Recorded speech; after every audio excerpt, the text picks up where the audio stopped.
Coach Zico.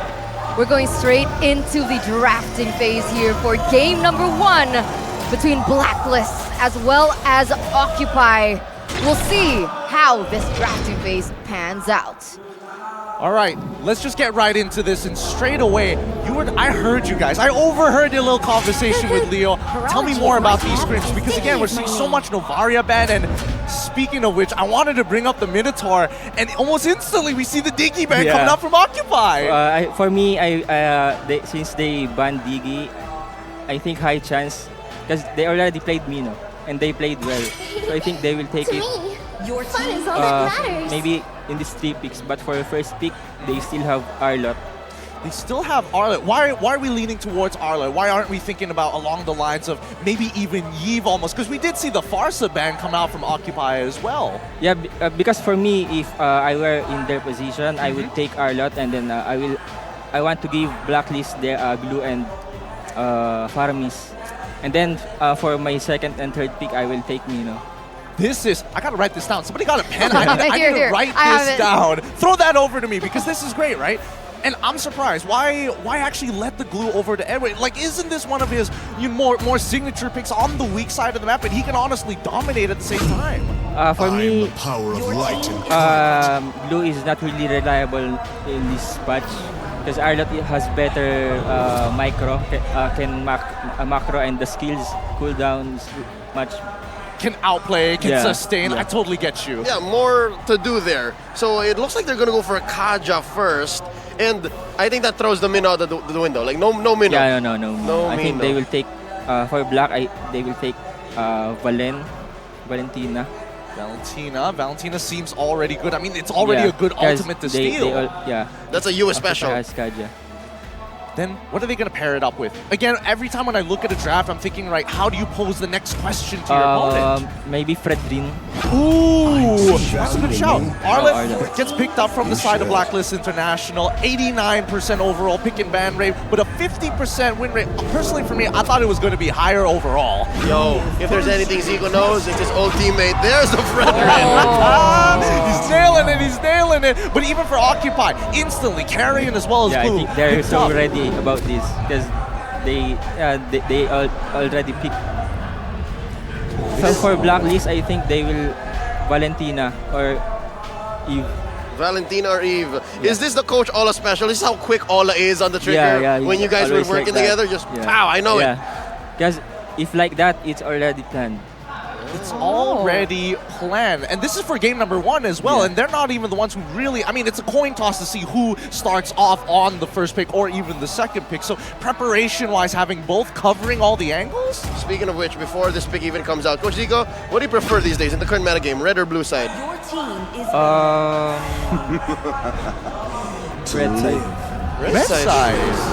Oh, that's interesting. Because like earlier in the MSC, there was so much like blue dominance, and all of a sudden we were seeing that slow turnaround as the days go by. Look at this, Coach Zico. They got the answer to the Glue.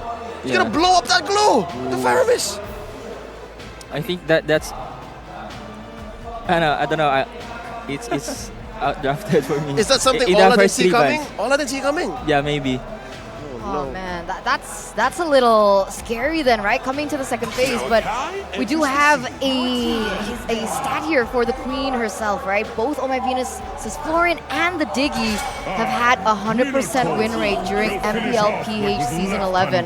With that in mind, do you guys think that Florian might actually surface here? Who's the Faramis going to? For me, I think UA will play Faramis. Or if Valentina is still open, they can still go for Faramis Rome. That's right. And again, the Florian is still open too, but just the same, there's a lot of flex from Blacklist off of the Faramis alone. Ooh, Mino ban. Mino ban, Akai ban. Are they banning away Leo's heroes? Yeah, I think they will ban Lance. They will ban Lance on this in the next 10 seconds. Okay, so at least Or we Martis. know. Or Martis, that's also a really good shout. But instead they're going to get rid of Valentina. I think the UA will play Faramis. Okay, so That's a telegraph. Telegraph? Yep, that's a message. So UA on this Fire Mist, that means the supports are still generally open. That does mean that, I don't know, I'm looking at Occupy's position. How do they actually break out of this with their first 3 picks alone and the Fire Mist into the glue, which is such a terrible matchup? I feel like Occupy got to double down on their pick composition, right? They're just looking for picks all the time and try to minimize these fights. Blacklist, they can still go for last pick Estes for me. Oh, the Estes is still out there? Yeah. Oh no. Do you think that they're going to play the signature so early on during MSC? I mean, in the interview, I guess V said that she is going to use it if it's left open, but with the Yeeve being picked up, Nope. that means V's on Theramis. Confirmed. So we're still waiting for Owl's hero. Coach Zico, what does Owl want to play? Or maybe Claude, Bea. But for Team Occupy, they could still go for Kadita. Partner with Kaja and counter Eve. Blow up that Eve. Blow up that Oh, Eve. that's totally right here. But instead, they actually go for the Xavier. Rather interesting taking the Xavier right now because it felt like they want to go for their pick-off composition. And at the very least, with the Xavier, they can try to capitalize on it. Maybe just a little bit more. They got 2 enablers, 1 pick-off. I think it's like okay at the very least, but they can still team fight at the end of the day. But there's a question here. Coach Zico, is Occupy Throne's lineup not too expensive? That's too much scaling. Yeah, that's too much. I think they really need to take this on late game. Take it slow. If Blacklist takes the early game, they're done. Oh, that's risky. But it is game number 1. How do you think they're gonna, just even it out, right? They have 1 more pick. He can Brody here even. Yeah. Just go faster. Right? Just speed up the early game as soon as possible. Don't even give him an opportunity. But they're going to go with the Beatrix. At the very least, we know that when we see a Yeeve and as well as the Beatrix taking down tier 1s, not even an issue half the time. And with the amount of control that they have in that mid lane, ooh, it's looking good. It's looking good. It definitely could work, right? So, Coach Zico, before you go, which draft do you like better? I will go for Blacklist. Blacklist. All right. Thank you so much, Coach Zico, for coming here, shedding some light to us on the caster desk. It's been wonderful perspective coming out from you. And hopefully we get to see you for game 2, right? I don't think so. Okay. Well, we'll miss you. But it was fun. I want Zico on the desk more. I know, right? Producers, help us out here. Just when we were starting to get comfortable as well. Thank you so much, Coach Zico. I really appreciate having your insights here off the desk. But it's time. Soon we're going to be jumping into this game, and we're going to see both of these teams battle it out, and especially for Occupy Thrones. This is Tournament Lives. It doesn't matter if they drop a single game. They need to win the series. All or nothing for both Occupy as well as Blacklist as we enter the Land of Dawn for game number 1. Checking out the rotations, it looks like it's a counter start. It's purple for King Wise, and of course orange here for Leo, the 7-foot-tall jungler from Occupy. The 7-foot-tall jungler? I feel like every single time you bring it up, he adds another foot to his height. I don't know what they feed him over there. As we see the early game actually start to pan out, right? We're seeing Occupying Thrones, and especially for Maro, nothing too out of the ordinary, but especially on that top side where Glue is going to be strong into this Arlott matchup. For now, until we start seeing the scaling happen, the information has been scouted out. They know Fredrin is moving towards the bottom side of the map. Now that's what makes it so curious for me, right? The way that both of these teams are playing, because honestly, if I were Blacklist, I'd probably put most of my bets onto the EXP lane just so Venus can get that level 4 quicker. However, perhaps maybe because, oh, wait a minute. Here we Something might be go. going on. Down bottom. That's some action started off by Blacklist International. Oh, first blood drawn by Leo on King Wise. What just goes on here? I mean, they snagged him out. Again, Xavier, he's able to capitalize on these small situations. Even though he's not level 4 and he doesn't have that scaling to his name just yet, the follow-up is so very quick. The movement speed you get from his gates, especially when they are enhanced with a wider range, does 2 things at once. And here we were saying that it was Occupy who needed time. Yeah, very interesting. But here we go. Leo goes in again. Uh-oh. Oh. Look at that. Agent Zero. He's not going to recall. Interesting. Already turtle up.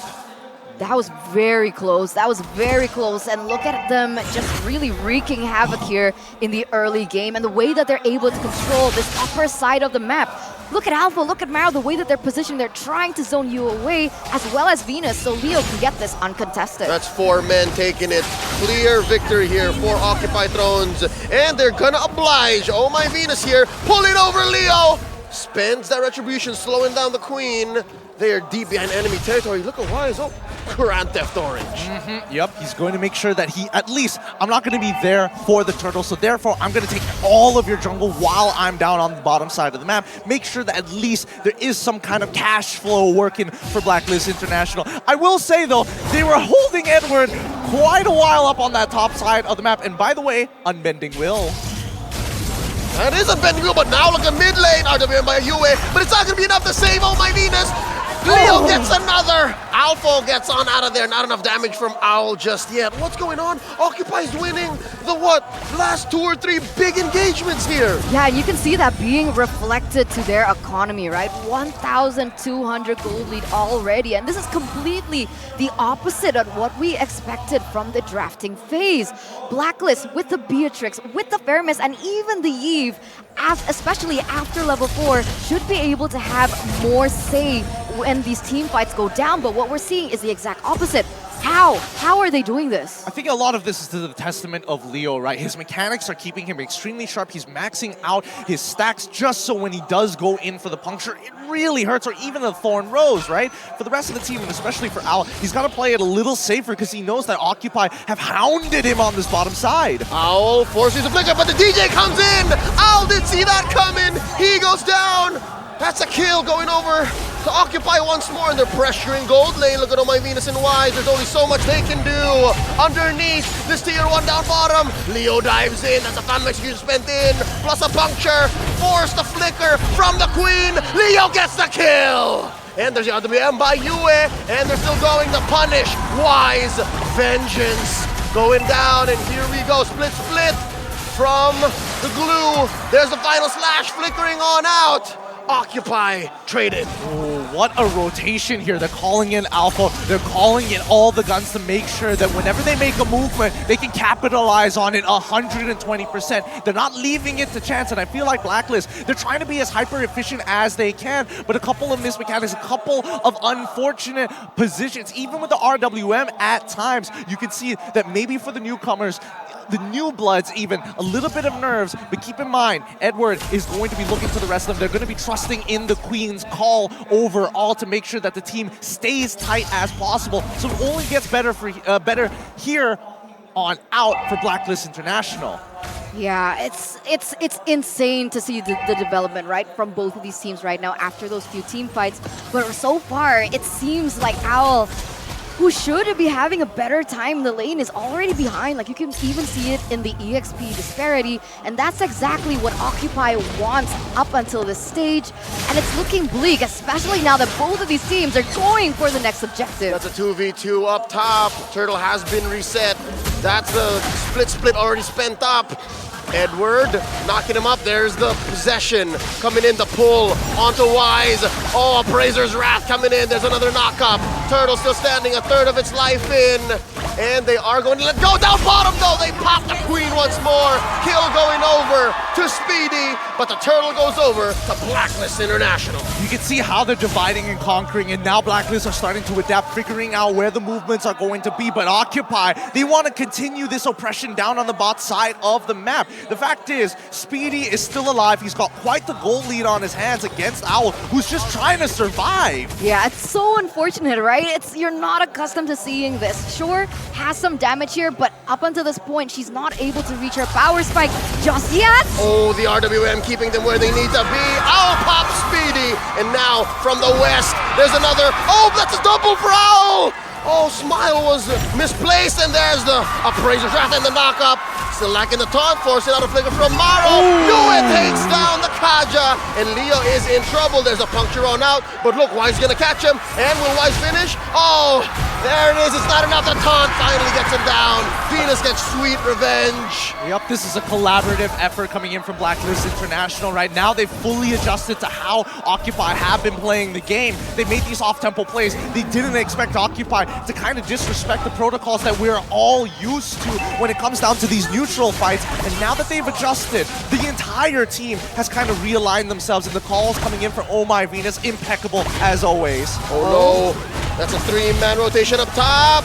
Down goes Agent Zero. Speedy gets a kill and a turret. See, I love this, right? I love this back and forth. I love that Occupy are still able to trade back punches against Blacklist, who up until this point have actually taken back that economy lead. They have a turret in the top side, and now with 10 seconds remaining on the next neutral objective, both teams are going to go for it. But something to note is Wise and Leo are at the same level. Lancelot, Fredrin, who has a better chance getting that turtle? Whoa, whoa, whoa, whoa. I mean, I would say that it's pretty 50-50 as of right now. Wise now has quite a clear advantage being the level up, but notice the positions from Occupy. Oh, Wise comes in with a taunt and then knock off the final slash. Agent Zero pops one. Smile goes down. Now Maro out of position. Look at how deep Blacklist is. Oh no, but wait, they cornered off Maro. They're going in. Edward, can he get it? And that's gonna be it. Not gonna be enough to stay in, and now the Lord is up while Occupy are 2 men down. This is not a good position, especially for Leo. He's gonna try 1v4, but it's looking real grim here. Oh no, they're gonna pop him. Speedy makes the most of it down bottom. That's gonna be the Lord over to Blacks International, but they will have to concede this bottom lane tier, tier 1 turret. And even then, it's not much of a loss, right? 2,000 gold lead already, and it's not just about the numbers, right? It's about the map control that they already have built for themselves. And one of the main things that Blacklist needs is that map control to utilize these pushes to be able to get into that back line and just prevent that damage from Smile from getting onto the members of Blacklist.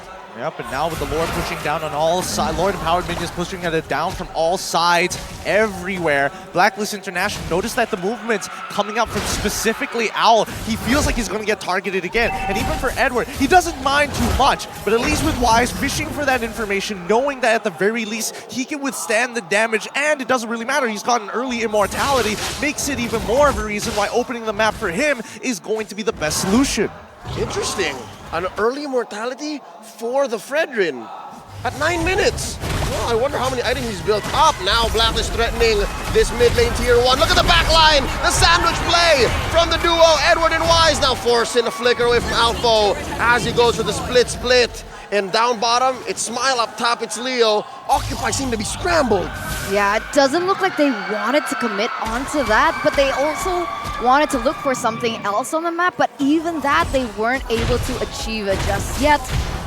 I'm curious to see what the items are looking like here. Whoa, whoa, whoa! Venus is still able to get out. Still sound. Oh my God! There's a knock up onto Alpha. He's not gonna live for long. Yue gets the kill, pushing back all of these members of Occupy behind their tier 2. Man, that's a little unfortunate there. And this is why, especially when you have the Arlet and when you're side lanes, once you unlock him out of it, the mid tier 1s and tier 2s, as much as I would like to emphasize the tier 1 mid being one of the most important objectives on the map to give you access into the jungle, with Arlet's displacement, you can make dives from many different angles and you can make it work. Just remember, it goes from left to right. Oh man, looking at the in-game equipment, right? Very aggressive from the mid laners. Right? I want to emphasize on this because most of the damage should rely on Xavier here in the mid game before the carry reaches that item power spike, right?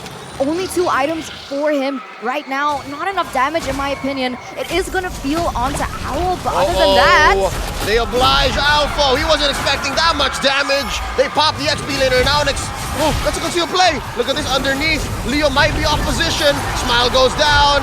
But wait, can Owl survive? There's a final slash from Edward. And now Wise surviving. He does have the immortality. Watch out. Dashing on through. Oh, this is a messy engagement. Wise is separated from the rest of Blacklist. Here comes my Venus and Owl as well. They might pop Owl's immortality. The answer is no, he lives. Leo, though, at 1/10 of his health, they push tier 1. They finally crack open that tier 1. Wise, he doesn't mind. He may be a little low, but the rest of his team should have more than enough damage. And with the passive, he's going to regenerate with not Sky Guardian's helmet, the Guardian's helmet, back to where he needs to be. But more importantly, do they really need this Lord? Personally, I don't feel like they want it. They want Occupy to walk out of their base. They want Occupy to get wiped out so they can finally finish this off. But notice that even Occupy don't want the Lord. They recognize that they could potentially lose a fight. Play to your strengths. You have a Kaja. Look for those angles. Yeah, they want to be masters at baiting right now, right? They need to be able to bait Occupy to be able to get more on the board. And like you mentioned, they realize that Speedy just centralizes his focus on these objectives. Edward, the only one in the base to defend. Oh, those are 3 big siege minions. Edward has to do some work. At least Blacklist have gotten something off map. All this while, Occupy was playing footsies across. Now, Maro, look at this. Does he know that there's this bush? Oh, rings of order and lightning bombs through. No engage here. Oh, man. I mean, he almost got snagged up mid-animation of the lightning bombs with the final slash coming in from Edward, just a pixel off from clipping him. But in the meantime, this is going according to Blacklist's plan, right? They wanted to play for that early game. Unfortunately, didn't go as well as they wanted to, but they can still recover from this. Occupy, on the other hand, if they can defend this upcoming Lord, make it to the 42k mark, at least we know that they have a chance in the later minutes. I'm guessing probably around the 16th minute is when you're going to see Occupy really hit that peak. Yeah, to put it into basic words, they just need to buy time, right? They need to buy time for Speedy to get online, for Smile as well, because at the end, Xavier, despite everything, he does still deal that damage from a really long range. And look at that kiting as we head into a technical pause. Ladies and gentlemen, it's only going to take a while. Don't worry. Remember, fair play is our utmost priority. We want to make sure that both the players, even the fans, you guys as well at home watching, get the best viewing experience and get the best playing experience as possible. Let's slow it down a bit. I did not expect that explosive of a start from a lineup that we expected to scale. Yeah, I thought so too. I definitely thought they're not going to get punished too hard with this. They're probably not going to go up to the blue lane, so the only place they could go down is bottom side, but I don't think anybody was expecting them straight off the bat at level 1. Maro is like, let's skew the favor of this fight. Let's make sure Owl feels as uncomfortable as possible, and if we can just cut the time to scale in half for Speedy specifically, our pickoff comp during the mid game just doubles in value. Oh, look at the agents here in Cambodia. Man, I mean, we saw the agents in Indonesia, right, for M4 in Jakarta, and they were doing that much. And now they're here as well. Oh, the support for Blacklist is just amazing. I can confirm there are some Filipinos who actually took a break off of work, who booked tickets to fly out to Phnom Penh, and I'm guessing that's who you're seeing on camera. I also have to talk about the merch that they're giving out here, like the headbands with the crown as well. Genius idea, but at the same time, where do I get one? Yeah, right? Can I get one? Just outside. Oh, yeah? Is it free? I'm guessing there's freebies? There should be a Blacklist booth. Oh, okay. We know what we're going to be doing later, but in the meantime, the troubleshooting will take in place, and we can start talking about the game a little bit more. I'm expecting it to be pretty much an obvious ping issue. Owl, his position right there, the fact that he was just taking it without sidestepping does beg a couple of questions, but let's have a look at a few words from Wise. On representing NA for MSC, we can't underestimate any team in our group because the Philippines caster also said that it could be hard to go against Todak, wink wink. And Team Occupy almost beat RQ in M4, so we need to look out for everybody in our group. I did the wink wink for you, Gideon. Oh, thank you. I appreciate it a lot. Just so you know. It might not necessarily be me, to be fair. It could also be LaFell. Yeah, LaFell's not here, though. Or I'll me. take it. Or even Leo, for that All matter. right, we're going for Leo then. Thank you. I'm a Todak fan. Okay. But also a Blacklist fan. Now, I have a question, I right? love ML. We all do. All right. We all do. We Question. all love Mobile Legends. Question. Okay, yeah. Back to the question, right? With the disparity in gold and just objective disparity between Blacklist and Occupy, and you're saying that Occupy needs to buy time, is it still possible for them to get to a comeback?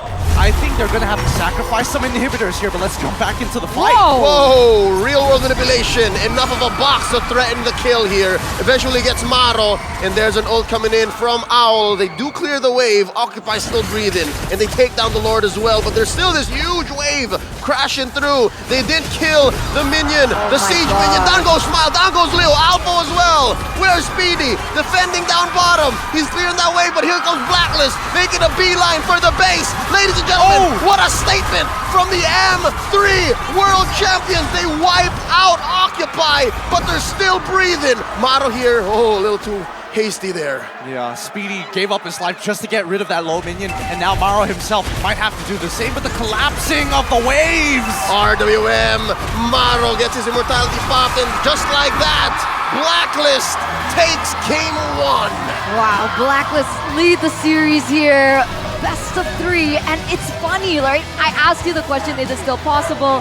And right as we come back from the pause, you can see Blacklist just obliterating Occupy there in the top lane. What a performance. What just the way, oh man, Blacklist still in form. Yeah, they are still in form there, but man, the timing of that tech pause could not have been any worse. Like, yes, it is a technical issue, but Maro had also flickered into the middle to try and catch Owl at the same time, and yet Maro ends up dying there for basically nothing. So I think for the most part of this, I'm going to say bypass this first game. We're looking for the second, and I think even for Occupy Thrones, they're like, all right, we had a decent early game. We had a solid plan. We got to keep Blacklist questioning. Throw questions at them and make them answer us. How do we not know that Blacklist is the home team? Look at the crowd. Look at how many fans are rushing to congratulate Owl, to congratulate Yue, and how alive Aeon 3 is.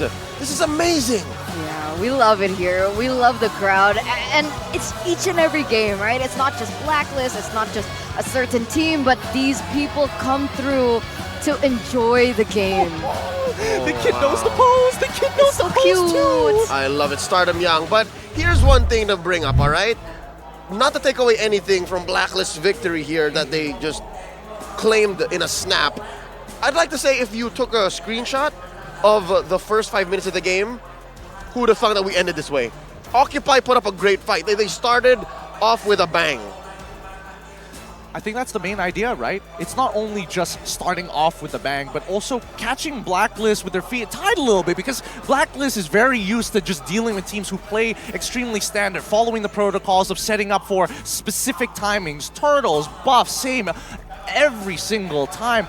But I think once you have teams that decide, you know what, we're not going to follow that. We're going to look for as many off-tempo plays as possible. And also, the way that they are attacking multiple sides of the map. Okay, let's keep going to the bottom side, punish Owl until we see Blacklist decide to adapt to that bottom. Instantly, you see Maro, all right, top side, let's go get Edward. Yeah, if Fel was here, he would say it's not how you start.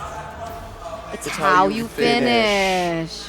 I think LaFella's watching at home with the biggest smile. Get well soon. With the biggest smile, and I'd like to think that there's more to this game. Okay, we'll take a look at the MVP though for game number 1, and it's gonna be Yue on the Eve. Now, one of the main things that I really wanted to talk about is how offensively this Eve just built, right? No defensive item whatsoever. Usually we see a brute force breastplate, and even then, 0 deaths. Exactly. No, his positioning is great, but more importantly, the fact that he follows up on a lot of these interesting fights, predicting, oh, you know what, I know you're going to flicker, so I'm just going to lay down the map to make sure that I cover every single one of these angles. His build, looking to get that mystery shop early, making sure that he gets the enchanted talisman and pairs it up with as many utility items before he gets that divine glaive, really sets the tone for the rest of the match. And let's keep in mind, this is his very first M-Series show debut, in a matter of fact. So the fact that he's walking away 5-0-12 is nuts. No way.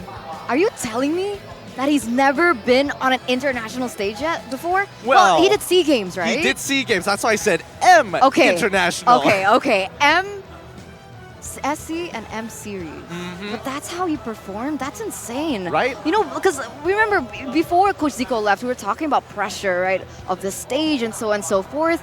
And as a player, as someone new to the scene, wouldn't you be like sweating? I know I would be Shaking? sweating. I would be shaking. I'd Literally, be on the floor. I would be one, like, honestly, I would follow these pro players to a T. I'd be taking off my shoes, putting my feet up on these chairs, getting as comfortable as possible, just to kind of shake off these nerves. But if you take away the name tags, you might have imagined that was Haji playing all over again, that he was back with the team and just smacking kids left, right, and center because his rotations, initially, it was kind of weird, right?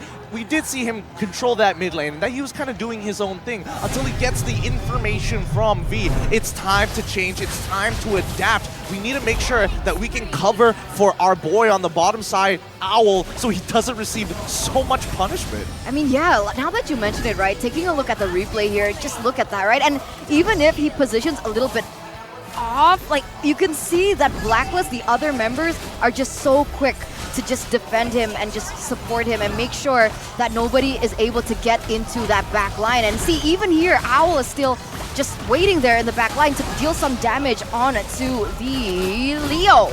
To Leo. Yeah, he's for so sure. quick that I can't like, okay, that's Leo. He's yeah. fast. No, I'm not going to lie. Leo was trying to hold this game together, right? With the quick follow-ups, especially with the leadership of the shot calls from Leo as well as Maro, with Smile to kind of fill in the blanks wherever necessary.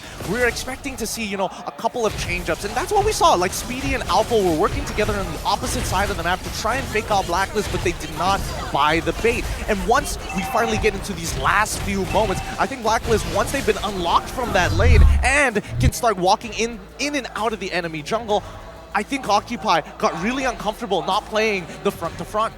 Wow, 14-minute game, 6-18. So different to how we begun that game. It's so interesting to see how the stats actually pan out. Looking at the stats, I'm trying to see if there's any items out of the ordinary. Pretty standard all across the board here. And even for Maro, right? Look at his item build. He's not trying to greed out, going for a fleeting time, somewhat second item. He's probably going to build it into towards his third. And I would even argue that he probably didn't even want to get the fleeting time, probably looking for a dominance ice for his next part of his build. Yeah, you're right. And if we're looking at Xavier, right? Smile only had, 3 items with Enchanted Talisman on top of that? He just needs a little bit more time. Yeah, just a little bit more time to, finally log into the game. But if we look over at Blacklist International, I think a couple of things that are the standard. Number one, Wise coming out big time with an early immortality because he knows, hey, Speedy is going to be playing carry. That's my direct counter, and I know Maro's going to pull me at some point in time, maybe around the turtle fight. I reckon it was Guardian Helmet first, and then the immortality. And then that's, I think, a major win for Blacklist. They understood that, hey, we got off on the wrong foot, talking about their own blunders in the early game that allowed Occupy to kind of play, again, the front to front as they did in the early game. So that's what, when Wise said, you know what, okay, after the Guardian Helmet, they're going to go for me more, so I better build that immortality. I love it. Yeah, I love it too. But it's so funny, right? Because again, it's about attacking the gold lane, but at the same time, Wise is concerned about himself, making sure that he can secure these neutral objectives. But even Leo felt at the end of the day, as long as Owl is out of the equation, I would rather take a 50-50 against Wise with this immortality than having a fully scaled Owl on a Beatrix. And no, the trick is, Wise didn't go home. He will only go home if he dies or if the rest of the map is already a win for Blacklist. And I think that's why it was Guardian Helmet into Immortality first. He just couldn't afford to die. He was an anchor. Maybe, personally, now it's making more sense. My call for secondary MVP would be Wise despite dying first. Yeah, you're right. Because things would have ended so completely different. And if we take a look at the post-game stats here, right? Already you can see Owl, right? 2 of the categories for him. Who was FMVP? Like way back? Like who was the